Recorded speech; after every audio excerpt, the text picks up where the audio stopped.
va inviter, bon courage au docteur Marwan Braham, qui est le dernier, à nous présenter encore une fois, comment trouver des solutions pour des réponses inadéquates en stimulation. Et j'espère qu'on ne sera pas déprimé à la fin. Non, non, vous inquiétez pas. D'ailleurs, j'ai une très bonne surprise pour vous. Je ne parlerai pas de génétique, de PLCZ1, ni de 2, ni de calcium ionophore, ni de mots avec des lettres et des chiffres interminables. On va passer au basique. On va mettre des ronds, des follicules et des ovocytes. Alors, parfois, on a des réponses auxquelles on ne s'attendait pas du tout à la stimulation ovarienne. Et quand on parle de ça, je ne sais pas si vous connaissez ce film, c'est le film Le Choriste, avec Gérard Jugnot. Quand on parle de stimulation ovarienne contrôlée, ça me fait penser à cette photo de classe où on a l'impression que les élèves sont contrôlés par les enseignants, par les instituteurs. Alors, pas du tout. C'est un agrandi d'image. Il y en a qui tirent la langue, il y en a qui font des grimaces, il y en a qui tirent les oreilles des autres copains. Donc, on a l'illusion de contrôler les follicules, mais les follicules sont comme des petits-enfants, on n'arrivera jamais à les contrôler. Qu'est-ce qu'on attend d'une stimulation? On attend, à partir d'un certain nombre de follicules en trop, d'avoir un certain nombre de follicules vers la fin qu'on appellerait préovulatoires, qui donneraient probablement des ovocytes et surtout des ovocytes matures. Et pour être didactique, pour savoir où le problème se situe, on va subdiviser nos attentes en 3 périodes. La première, c'est la phase folliculaire précoce, qu'on pourrait calquer sur la phase de recrutement, FSH dépendante. La deuxième période, c'est la phase de stimulation tardive, comme sur un cycle physiologique normal, c'est la phase de sélection et de dominance. Et après, c'est nos chers biologistes qui vont nous donner des réponses par rapport au nombre de CCO qu'on a eu récupéré et le taux de maturité. Commençons par le début. Le nombre de follicules, c'est très important. Combien on a de follicules à la fin par rapport à ce qu'on avait au début? Ce ratio, cette équation, elle est très importante. Elle a été soulignée dans plein d'articles. Et c'est par cette notion que le FORT est sorti, le FORT, qui est le Follicular Output Rate, qui est le nombre de follicules préovulatoires, donc juste avant le déclenchement, sur le nombre de CFA compensés que tout arrivait vers l'ovulation. Et par ceci, on a démontré que quand on a un FORT élevé, donc quand on a plus que 58% de follicules qui arrivent à la fin de la stimulation, on a plus d'embryons haploïdes, on a plus d'embryons, plus de grossesse clinique, plus de taux d'implantation. Donc c'est génial. Donc on essaie de maximiser autant le nombre de follicules qui arrivent vers la fin par rapport au nombre qu'on avait au début. Alors au début, quand on commence la stimulation, soit on a une stimulation exagérée. Si on est en protocole agoniste, faites gaffe, faites attention. Si on a beaucoup de follicules au début, on aura très probablement beaucoup à la fin, et on sera devant notre hantise, qui est le syndrome d'hyperstimulation ovarienne. Donc en protocole agoniste, baissez, faites un step down, baissez les doses pour essayer de diminuer encore le recrutement folliculaire avant la sélection et la dominance. Si on est en protocole antagoniste, on a des verrous de protection. On a vers la fin la possibilité de faire autre chose pour éviter le syndrome d'hyperstimulation ovarienne. Dans ce cas-là, on peut garder les mêmes doses. Parfois, on a un nombre diminué de follicules au début de la stim, quand je dis au début de la stim, c'est-à-dire au 5e, 6e jour, par rapport au nombre qu'on avait au début. Dans ce cas-là, on est encore dans la phase de recrutement. Donc, il n'y a pas des follicules qui émergent. Donc, on est encore en droit d'augmenter les doses, que ce soit en protocole agoniste ou en protocole antagoniste, on pourrait augmenter les doses. Mais parfois, on avait plein de follicules au début, plein. On a commencé par des doses. 5 jours après, les follicules n'ont pas bougé. C'est bizarre. Donc finalement, on pensait avoir une réponse explosive, mais on n'a pas du tout de réponse, même si le nombre est important. Ça se voit généralement dans le syndrome des ovaires polykystiques. Et ceci est en rapport avec l'AMH, parce que l'AMH, avec des mécanismes que je ne vais pas détailler maintenant, un samedi à 14h, avec un mécanisme très complexe, pourrait bloquer la progression et l'évolution des ovocytes. Et d'ailleurs, ça a été décrit dans plein de publications, et on retient le cutoff de 4,6. Quand on a une AMH supérieure à 4,6, parfois, on n'a pas vraiment besoin de ces 150 unités standards qu'on utilise pour les syndromes de verre polykystiques, il faudrait plutôt commenter par 200, 250 ou 300. Et quand on a des AMH même très élevés, supérieurs à 8, parfois on est obligé de booster la stimulation au début et de faire un step-down par la suite. On arrive à la deuxième partie de la stimulation, c'est la phase tardive de la stimulation, donc vers la fin. On a combien de follicules vers la fin qui pourraient donner des ovocytes? Soit la réponse est exagérée. Attention, verrou, alarme. Syndrome d'hyperstimulation ovarienne. Je vous rappelle, on est dans une salle où on fait de l'AMP, on est en train de traiter de l'AMP. L'AMP, ce n'est pas une maladie, c'est quelque chose de fonctionnel. Ça veut dire que le couple, quand il vient vous voir, il est un peu en détresse, mais il n'est pas du tout malade physiquement, ce n'est pas un cancer. Donc il ne faut pas leur greffer des complications à des gens qui ne sont pas malades. Donc le syndrome d'hyperstimulation ovarienne, c'est un syndrome à bannir, à oublier. Et d'ailleurs, le meilleur critère pour suspecter un syndrome d'hyperstimulation ovarienne, c'était un travail fait par Grisinger, très bien fait sur le plan statistique. À chaque fois qu'on a plus que 19 follicules, 19, supérieurs à 11 mm, donc après le recrutement et au début de la dominance et de la sélection. Ce sont des follicules qui sécrètent beaucoup d'ostradiol et qui pourraient sécréter du VEGF par la suite. Donc, à chaque fois que vous avez plus que 19 follicules supérieurs à 11 mm le jour du déclenchement, faites attention. Si vous êtes antagoniste, vous êtes bien. Vous déclenchez avec un agoniste. Si vous êtes en agoniste, c'est un peu compliqué. Là, soit vous allez diminuer les doses, mais de toutes les façons, vous aurez une mauvaise réponse. Soit vous allez coster, c'est parmi les premiers travaux que j'ai fait avec mon ami Mohamed Khourouf, là, les résultats étaient dans les chaussettes. Soit on va arrêter la stimulation, oh là là, la détresse, côté financier et côté psychologique. Soit on va mettre de la cabergoline, mais ça ne marche pas des masses. En protocole antagoniste, on est bon, on déclenche avec un agoniste et on est bon. Et on fera un frisol ou une phase du TL renforcée par la suite. Parfois, on a un certain nombre de follicules. Au début de la stimulation, on était bon, mais vers la fin, on a un nombre diminué de follicules qu'on pourrait déclencher. Eh bien, mes amis, là, les dés sont jetés. On n'a rien à faire, on va faire avec. On n'a plus la possibilité de recruter plus de follicules. On arrive à la partie biologie, partie ovocyte, pas compliqué, juste ovocyte et métaphase 2. Et quand on parle d'ovocytes, en fait, on aimerait avoir combien d'ovocytes par rapport au nombre de follicules au début? C'est bien évident. Si on a un peu moins, ça nous va référer au follicule to oocyte index. Et ça a été démontré à chaque fois qu'on a un follicule oocyte index inférieur à 50, on a des mauvais résultats. Et d'ailleurs, l'équipe de Dr Alvidji, le groupe Poséidon, dont on a parlé beaucoup aujourd'hui, propose soit parce que c'est en rapport avec des doses de gonadotropine qui n'étaient pas appropriées au début, soit c'est un problème génétique, surtout au niveau des récepteurs à la FSH, soit c'est un anachronisme folliculaire. Mais on sait, même si on fait 1000 solutions, on n'arrivera jamais à avoir vraiment une cohorte très homogène vers la fin. Soit c'est un problème de déclenchement et de ponction qu'il faudrait remédier par la suite. Et d'ailleurs, je vous refaire à la classification de Poséidon et des possibilités thérapeutiques qu'on propose pour les mauvaises répondeuses et surtout pour les répondeuses suboptimales. Parfois, et ça c'est le drame, on a tout fait et on ne trouve pas de ovocytes après la ponction. C'est l'empty follicle syndrome, le syndrome des follicules vides. Est-ce un vrai syndrome ou pas? En tout cas, dans 30% c'est vrai, dans 60% non, il y a un autre problème. Il faut vraiment essayer de poser le diagnostic et de vérifier qu'on a eu une bonne réponse échographique, une bonne réponse biologique et qu'on a bien fait la ponction et l'aspiration des follicules. Et si c'est vraiment ça, on n'a pas vraiment beaucoup de solutions. On peut augmenter soit la dose d'ACG pour le déclenchement, soit augmenter, si on a déclenché avec un agoniste, augmenter les doses, faire un double déclenchement, faire un dual ou en tout cas un double déclenchement en français, soit essayer d'élargir l'intervalle entre le déclenchement et la ponction. La maturité, elle a été évaluée par rapport au nombre de follicules préovulatoires ou par rapport au nombre de CCO.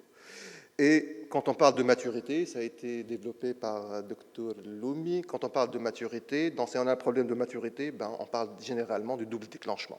Double déclenchement, ça c'est un travail très bien fait, donc ça c'est la crème, c'est le gold des travaux, c'est un travail en double aveugle, randomisé et contrôlé, où ils ont essayer de voir si le double déclenchement marche. Donc sur cette diapo, oui, ça marche. Quand on fait un double déclenchement, on a plus de follicules, on a plus de follicules matures, donc c'est génial, ça marche. Mais si on fait une régression logistique, on essaie de pondérer par rapport à l'âge de la patiente, que je vous rappelle est le facteur le plus important en termes d'infertilité et de prise en charge en AMP, et en fonction de la qualité des blastos transférés, on perd cette significativité et ça devient plus significatif. Je sais ce que vous vous dites maintenant. Tout ça, on le connaît. C'est un jeu, beaucoup de follicules, on diminue les gonadotrophines, pas beaucoup de follicules, on augmente les gonadotrophines, on essaie de juguler et de jongler avec les hormones, mais la situation la plus frustrante pour vous et pour nous à l'hôpital Aziz Othmane, c'est ça. Quand on arrive au déclenchement et on a une cohorte hétérogène, qu'est-ce qu'on va faire? On prolonge pas? Qu'est-ce qu'on va faire? On déclenche? Qu'est-ce qu'il faut faire? Est-ce qu'on aura un nombre bon en ovocytes? Est-ce qu'on aura un bon taux de maturité? On ne sait pas. Et d'ailleurs, je voudrais vous rappeler que la croissance folliculaire, donc ça a été fait par Bellwald, c'était un très beau travail dans Human Black en 2012, c'était sa thèse de science. Elle a montré qu'au cours d'un cycle folliculaire, il y a deux vagues de croissance chez 60%, il y en aura même 3 chez 33% des patientes. Mais les follicules ne sont pas des groupes de classe. Ce n'est pas comme à la sortie des écoles, la CPA sort maintenant, CP2 dans 2 minutes, la classe CM2, elle sort après. Ce n'est pas un recrutement vraiment par vague, c'est un rythme qui est continuel. Dans les journées, tous les jours, il y a un certain nombre qui commence leur croissance. Et même si on a des ovocytes du même âge, tout le monde n'a pas la même capacité d'évoluer. Et d'ailleurs, si on augmente un peu, on agrandisse un peu l'image, on voit que pour le même jour, on a des petits follicules, des moyens follicules et des gros follicules. Et même si pour ces follicules-là, ils ont un potentiel différent par rapport à leur réponse à la FSH et à la en tout cas à la gonadotrophine pour la stimulation. D'ailleurs, il y a eu plein de travail, mais ce travail, je trouve, il est intéressant parce qu'il est récent et parce que sur le plan méthodologique, il était très bien fait. On a essayé de vérifier le nombre de CCO et le nombre d'ovocytes matures par rapport à la taille, au diamètre des follicules le jour de la ponction. Ça a été fait par Shapiro, donc vous le connaissez, c'est un as dans tout ce qui est travaux prospectifs. Donc pour toutes les patientes, ils ont mesuré le volume et ils ont fait un flashing de 3 fois. Donc ils sont partis chercher des ovocytes. Là, ils ont démontré que le jour de la ponction, quand on a un diamètre entre 19 et 21,5 mm, on a le meilleur taux d'ovocytes par follicule ponctionné, le meilleur taux de maturité par follicule ponctionné et le meilleur taux de good blastocytes, de blastocytes de bonne qualité, par follicule ponctionné. Et la différence était significative par rapport aux 2 autres groupes. Donc c'était significatif par rapport aux 8 autres groupes et significatif par rapport à la moyenne générale. D'ailleurs, on le voit là très très bien, on a plus d'ovocytes matures et de blastos avec une différence significative. Là, je vais vous emmener un tout petit peu vers la gauche. Si on prend des petits follicules, qu'on a généralement la tendance de prendre, en tout cas de prendre tous les follicules. Quand on est inférieur à 13 à 15,5 mm, allez, simplifions les choses, quand on a un volume inférieur à 16 mm, on a un nombre d'ovocytes qui est moindre par follicule ponctionné, un nombre d'ovocytes matures moindre par follicule ponctionné et aussi un taux inférieur par rapport au blasto. Et d'ailleurs, quand on met là-bas, on voit qu'on est vraiment inférieur. Donc, toute cette partie, est-ce qu'on était vraiment judicieux de la ponctionner? Ça, c'est une réflexion que mon équipe et moi, on a eu, en tout cas, je l'ai eu avec Dr. Zhieva, Dr. Farley, avec Sarah Ameri, avec nos biologistes. Est-ce qu'on devrait vraiment aller ponctionner ces follicules? Parce qu'on se penche vraiment sur les résultats, on voit que pour un petit follicule, en tout cas un follicule entre 13 et 15 mm, on a 0,1